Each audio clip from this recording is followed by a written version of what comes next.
turagushima Mana nziza. Izi mpeta ntabwo ari rwo rukundo, ariko ni ikimenyetso cy'urukundo rwabo.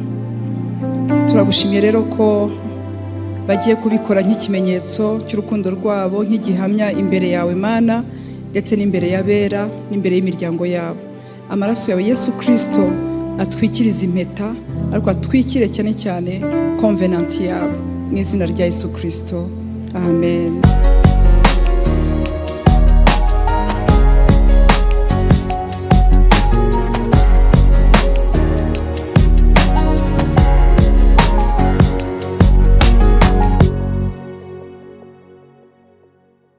Ese urumva koko uzakomeza gufasha Keve gukomeza gukora umurimo w'Imana yakoraga nta kumubangamira? Yego, ndabyemeye.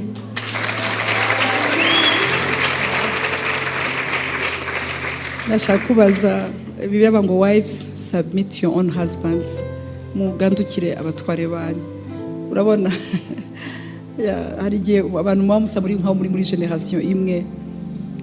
Nanjye as well, I went to the same university with my husband, so it was easy to have like a friend. Yeah?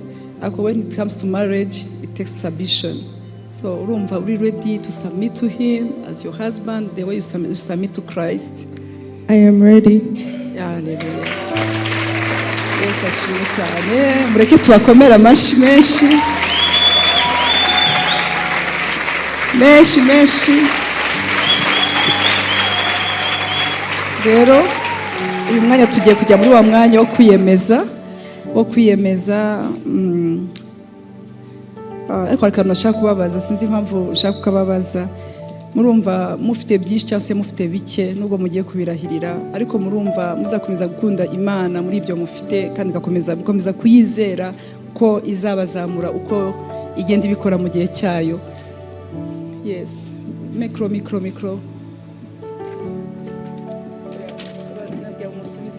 Yego, turabyemeye, ndabyemeye. Yego, ndabyemeye.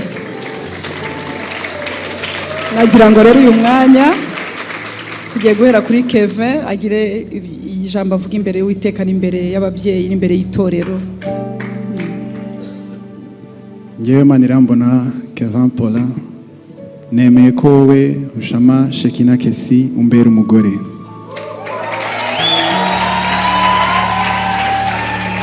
Nzagukunda, nzagukundwakaza, nzagukuyakuya, nzakubahisha haba mu bukire cyangwa mu bukene, uri muzima cyangwa urwaye, haba mu mahirwe no mu byago, nzakubaha nk'uko ijambo ry'Imana ribitegeka.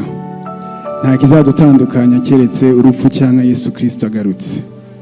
Mbivugiye imbere y'Imana, itorero ryayo, abakozi bayo n'imiryango yacu twembi, mu izina rya Data wa twese n'irya Yesu Kristo n'Umwuka Wera, amen.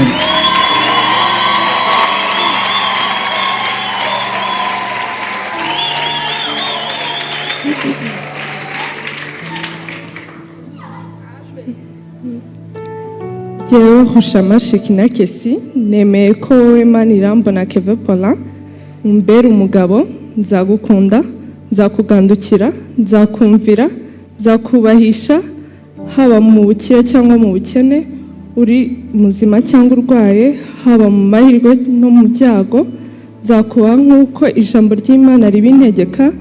Nta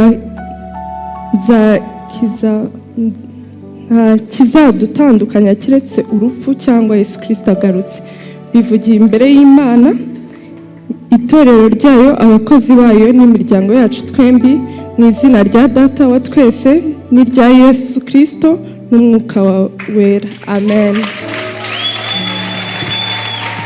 Hallelujah. Amashyi menshi cyane. Wow.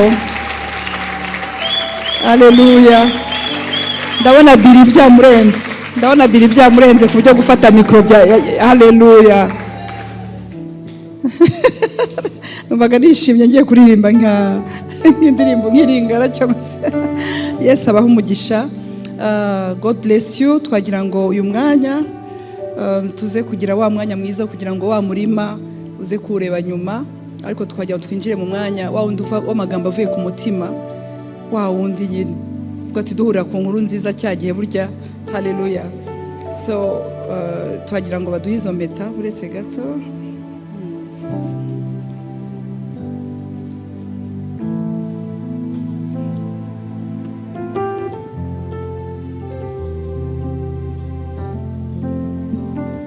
Parce que tu vis, je n'ai rien à craindre, mais sont assurés.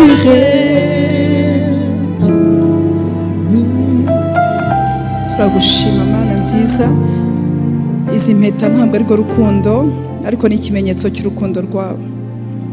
Turagushimiye rero ko bagiye kubikora nk'ikimenyetso cy'urukundo rwabo, nk'igihamya imbere yawe Mana, ndetse n'imbere y'abera n'imbere y'imiryango yabo. Amaraso yawe Yesu Kristo atwikiriza impeta, ariko atwikire cyane cyane covenant yabo, mu izina rya Yesu Kristo, amen.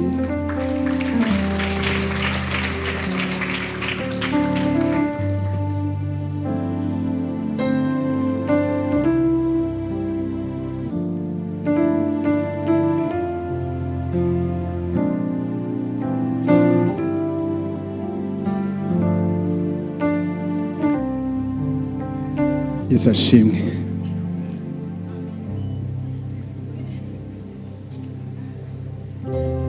This is for you, my first lady.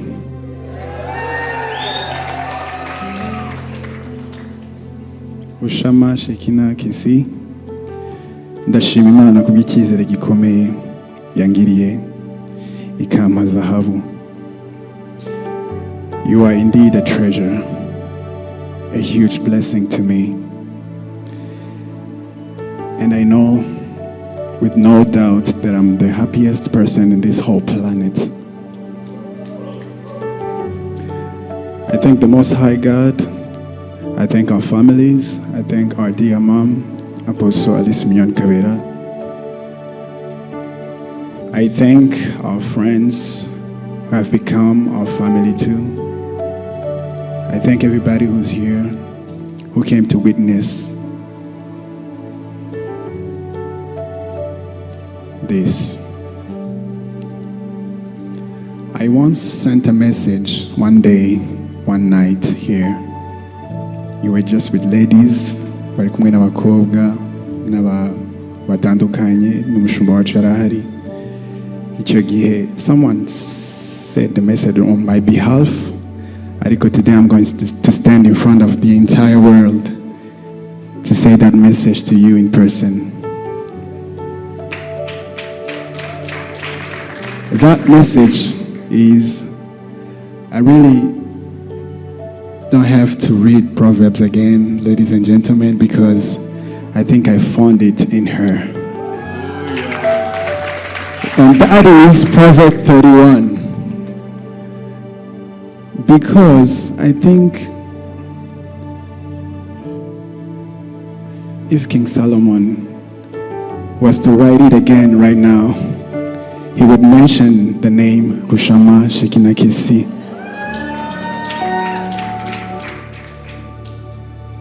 Because there are many virtues and capable women in this world, but you surpasses them all.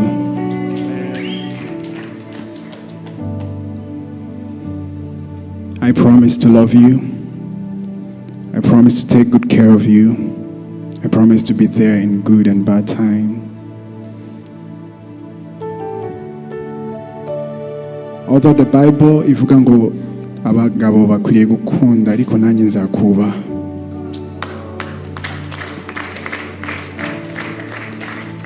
Ntabwo nzabisiga inyuma kuko nazo ni inshingano zanjye, kukubaha no kuguhesha agaciro no gutuma mba igikoresho Imana izakoresha kugira ngo isohoze icyo yakuvuzeho. Kandi ndabizi neza nashidikanya ko Imana izabinshoboza.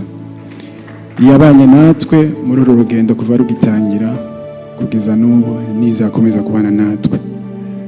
Ndabyizeye n'umutima wanjye wose, ntacyo tuzayiburana kandi nanjye ntacyo uzamburana. Imana iguhe umugisha, I love you with all my heart, with all my strength, with all my soul. I promise to always do. Wambitse impeta nk'ikimenyetso cy'urukundo.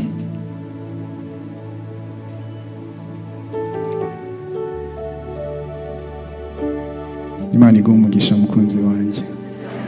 I love you.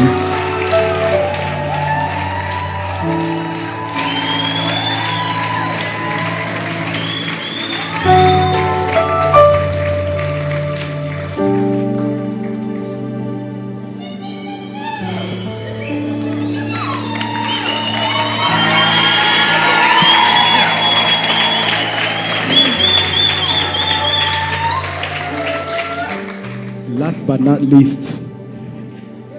Last but not least. Last but not least.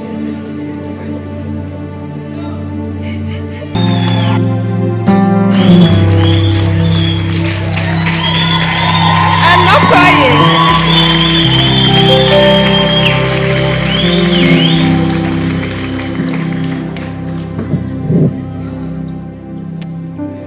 It's gonna be hard to outdo you, but I have a small like group of words that I wrote today when I was thinking of you. And this day, so the 4th of forever, I can't believe today is the day.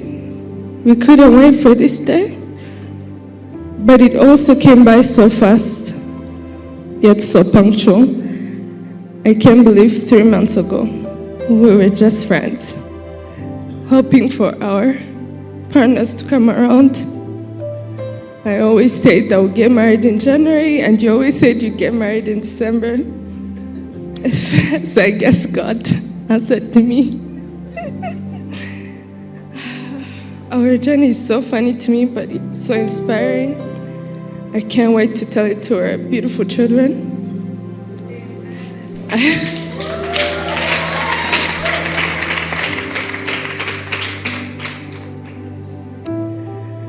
I remember when we met, for information, we met here in this church under this anointing.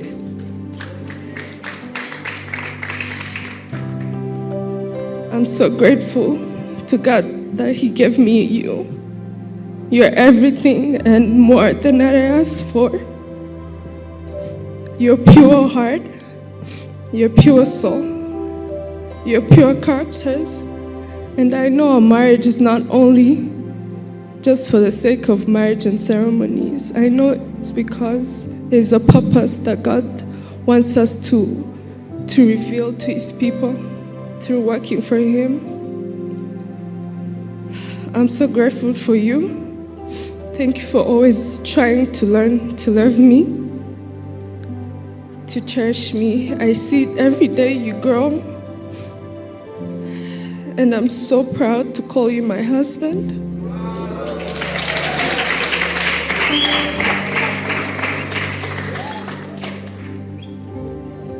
The father of my babies. Today I vow to love you unconditionally with no limit. To love you as selfless as I can, to honor and respect you all the days of our lives. I promise to put you second, obviously, because Jesus comes first. We both know that.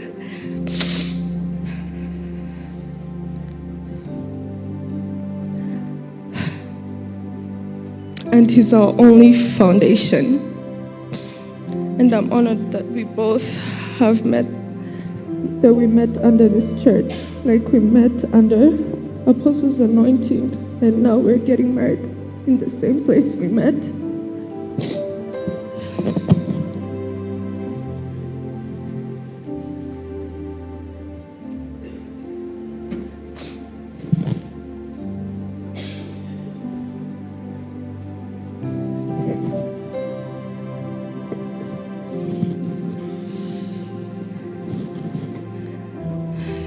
And And these are my vows to you.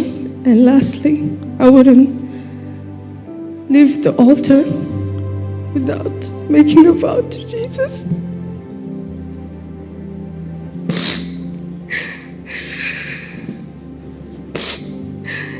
Jesus, as we stand before you on this day, we are no longer two, we became one.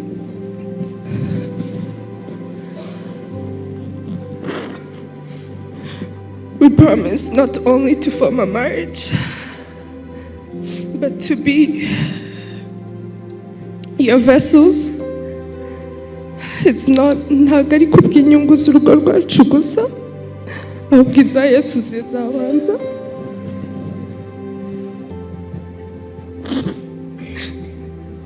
Kuko ikihutirwa si uko dukora mariage, ikihutirwa ni uko dusohoza umugambi w'Imana.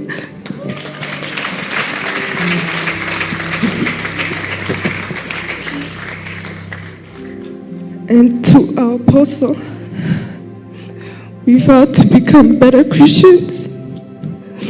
We vow to become better children. And for all the past mistakes we've done, we ask for forgiveness. And we're willing to start afresh and become better.